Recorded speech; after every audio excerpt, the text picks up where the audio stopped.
The message from Mom came through just as I was putting the finishing touches on the resort acquisition documents.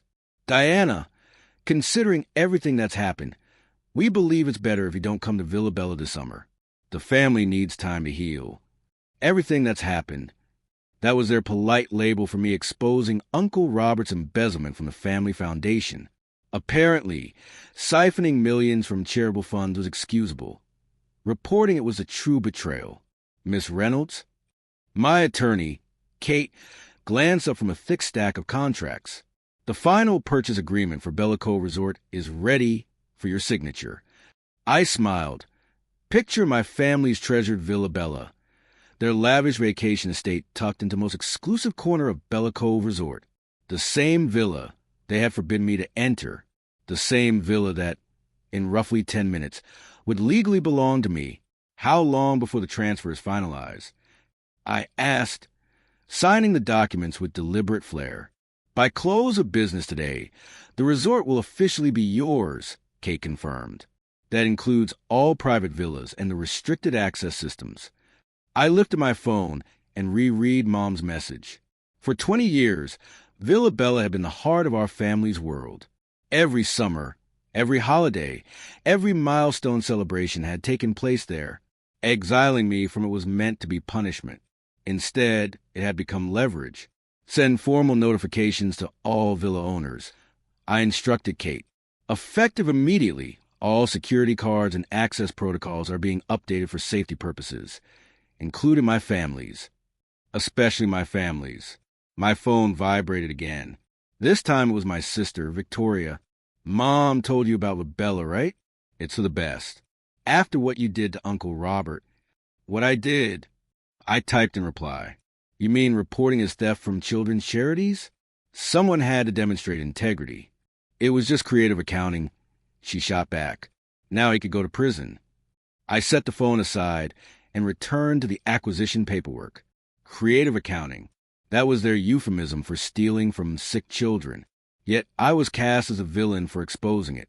Miss Reynolds, my assistant, said, stepping in with a tablet in hand. The resort staff is prepared for the ownership transition announcement. Also, your family has just arrived at Bella for their annual summer stay. Excellent timing, I replied. Have security initiate the access card updates. Begin with Bella. I moved to the window of my office, imagining the scene about to unfold. Mom, Dad, Victoria, and Uncle Robert stepping out with their designer luggage, only to discover their key cards were useless. My phone began ringing. Dad, I let it go to voicemail. The notification letters have been delivered electronically and physically. Kate informed me they should receive them within the hour. I nodded, picking up my bag. Is my jet prepared? I think it's time I visited Bella Cove Resort. To see your family? She asked. To inspect my property, I corrected with a faint smile. Sometimes being banned from somewhere simply means you need to purchase it. And sometimes loyalty requires a lesson in consequences. As I headed toward the elevator, I could already picture their expressions when they learned who their new landlord was. Summer was about to take an unexpected turn. Oh, and Kate, I added, pausing. Ensure Uncle Robert's notice includes a reminder about the resort's zero-tolerance policy regarding financial fraud. It was time they understood what happens when integrity is dismissed and whom they had underestimated. The scene at Bella Cove Resort unfolded almost exactly as I had envisioned. My family stood clustered in the grand lobby, surrounded by their Louis Vuitton luggage, while the newly briefed staff attempted to clarify the situation. What do you mean our cards are invalid? Dad demanded, his face flushing a familiar shade of crimson, reserved for moments when he lost control. Do you have any idea who we are? Yes, Mr. Reynolds, the manager replied evenly, and the new owner has directed us to update all security measures. There are no exceptions. New owner? Victoria shrieked. Since when does Bella Cove have a new owner? Right on cue, a staff member approached with their official letters. From the mezzanine above, I watched them tear open the envelopes. Mom read first. The color drained from her face. This must be an error. What is it? Uncle Robert snatched the paper from her hands. Reynolds Global Holdings. That's not, it can't be. Looking for someone? I called down as I made my entrance. All four of them looked up. Recognition settled in, followed quickly by horror. Diana, Victoria breathed. You purchased the resort, she said, disbelief evident.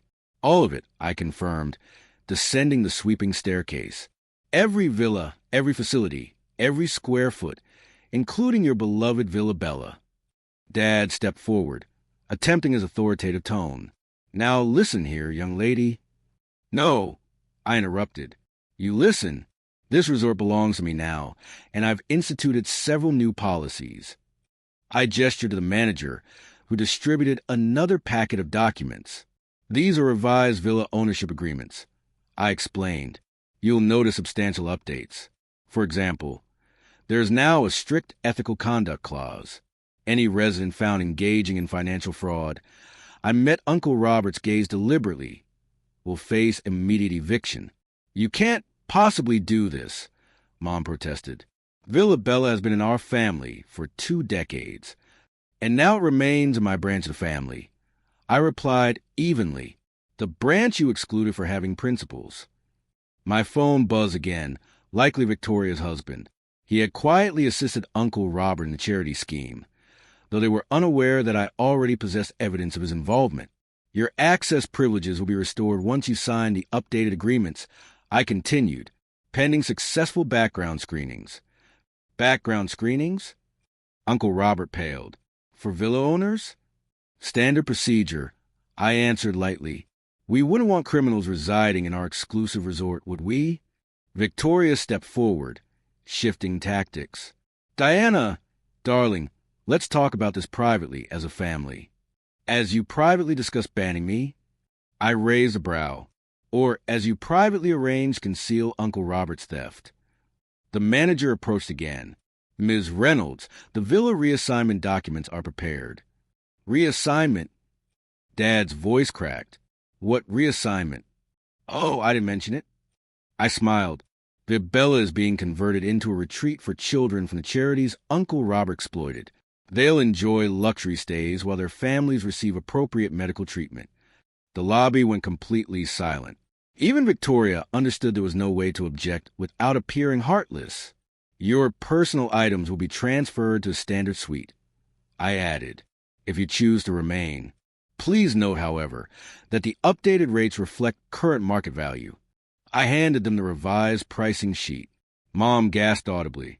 This is outrageous, Dad thundered. Highway robbery. I met his gaze calmly. No, Dad. Highway robbery is what you call stealing from sick children. This, however, was simply business.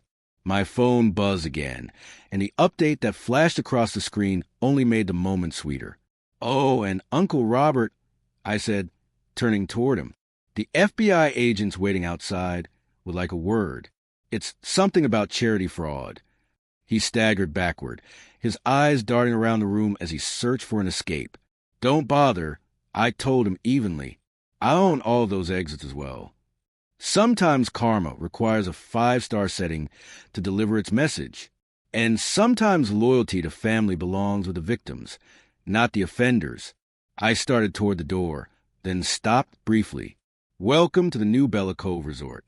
I hope you enjoy your stay, however brief it turns out to be. The expressions on their faces were unforgettable, nearly as valuable as a resort I had purchased solely to teach them a lesson. Nearly. 1 month later, I sat in my new office overlooking Bella Cove's flawless shoreline, reviewing the reforms we had put in place. Uncle Robert was confined to house arrest, waiting for trial. The first group of children from the defrauded charities had already arrived at Villa, their laughter echoing across the grounds. Miss Reynolds, my assistant, stepped in carrying the morning reports. Your sister Victoria has requested another meeting, and your parents have sent their 6th message about the villa reassignment. How are they adjusting to the standard suite? I asked, already aware of the answer. They've complained about the space, the view, and the fact that they can see the children playing at Villa Bella from their balcony. I smiled faintly. Excellent. Remind them that suite rates are due weekly now, not monthly, like their previous arrangement. My phone vibrated again. A text from Victoria. This is cruel, Diana. Mom cried when she saw those kids playing in her garden. Her garden? I typed back. You mean the garden she once forbade me from entering? The one financed with stolen charity funds? Those children deserve it far more than she ever did. The resort manager arrived with additional updates. The charity fundraiser gala is confirmed for next weekend. Several major donors are attending because of the new children's program. Perfect. I replied, scanning the guest list. Ensure my family receives invitations. Front row seats to watch their cherished villa serve a genuine purpose. They may not be able to cover the cost, the manager noted. The new suite rates have strained their finances. Interesting how that happens, I murmured, almost like karma collecting rent.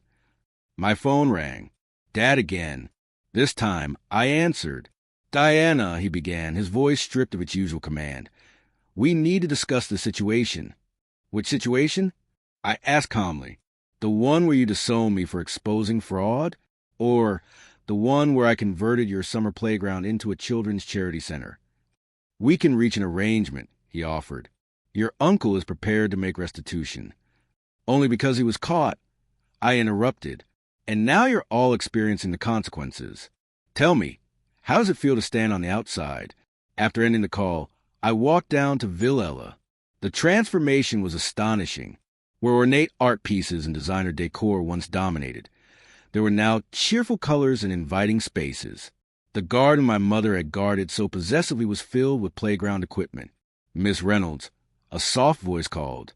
It was Sarah, a young girl undergoing cancer treatment. Thank you for letting us stay here. I knelt to meet her gaze. This is your home now, Sarah, for as long as you need it. From the corner of my eye, I noticed my family observing from their suite balcony.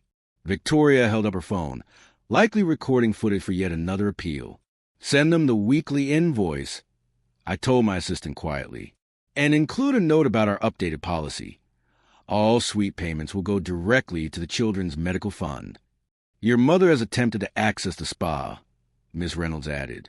Her former membership has been reassigned to the children's caregivers. I finished. They need to comfort more. Standing there, looking across the property, my instrument of karmic justice, I watched years of entitlement transform into something meaningful. The private beach now hosted therapy sessions. The exclusive dining room served meals to medical staff and families. My phone buzzed one final time. A message from the FBI. They had uncovered additional evidence in Uncle Robert's records. Victoria's husband was now under investigation as well. Prepare an eviction notice for Victoria's suite. I instructed my assistant. Reference the ethical conduct clause and have security ready when agents arrive with her husband's arrest warrant. Sometimes revenge is not about stripping something away. Sometimes it is about reshaping it into everything they once opposed. I returned to my office, passing the newly installed sign at the entrance. Bellico Children's Hope Center, where luxury meets love, and beneath it, in smaller lettering,